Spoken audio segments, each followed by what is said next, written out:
Timothy Bradburn split his time between a condo in Hawaii and the family home in northwest Spokane. A leaking roof had brought him back to the mainland this time, just a home repair that needed attention. When he landed, his daughter Alyssa told him she wasn't feeling well, so he came straight to the house. After that, he walked through the front door with a suitcase still in his hand, keys still in the other, a father coming home to check on his daughter. He never even got to put either one down. 33-year-old Alyssa had been waiting for this moment to strike. She put her dogs in a locked room so they wouldn't get hurt, threw on safety glasses and earplugs, and she shot her father 4 times, twice in the chest, once in the arms, and once in the forehead, before he even had a chance to say a word. After that, well, she called 911.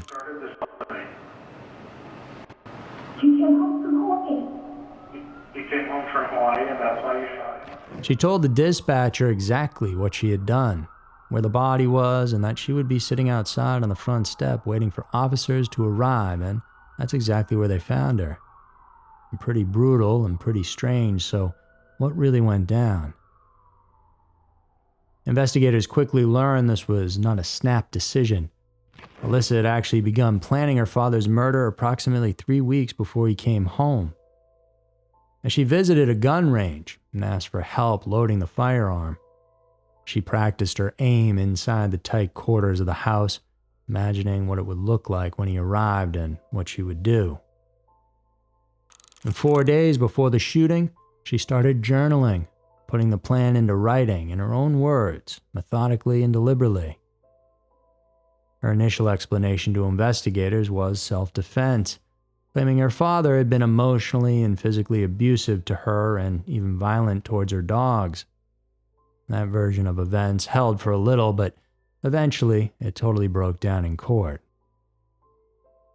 By the end of the trial, she withdrew every single one of those claims. Her brother Trace, who took the stand and described a close, loving family, said their father would never have done any of it. Because my dad was an amazing man, and he never did anything to hurt anybody. And their mother Garland had passed away from lung cancer in 2019, and Timothy had been there for both of his children through all of it, and this was what he got in return. As the courtroom watched the case unfold over the course of several days, well, things started to become clearer as the real reason this man was murdered in cold blood.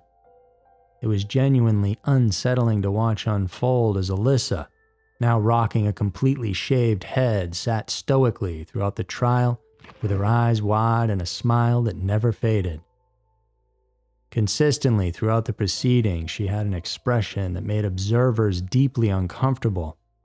When she finally took the stand and was asked about the killing directly, she looked at the court and said it plainly. "I killed Tim Bradburn, and I am guilty. I'm not afraid anymore. I'm okay with going to prison for however long." She then said she enjoyed the trial experience and that she deserved to be punished and would accept her sentence, and she said it all with an ear-to-ear smile. Her defense team argued she suffered from a mental illness, that she was neurodivergent and sometimes struggled to separate fantasy from reality. The judge, though, was unmoved. Mental illness, Judge Julie McKay stated, is not an excuse for criminal behavior. And then McKay said something that captured what everyone in the room had been feeling. It felt a bit to this court as if Miss Bradburn felt like she was on a stage and we were all just being performed for. And so, on April 2nd, 2026, Alyssa was sentenced to 340 months, which translates to about 28 years. She was also ordered to never contact her brother Trace again and got 3 years of community custody upon release and owes restitution to the family. Alyssa has no prior criminal record, and this was her first offense.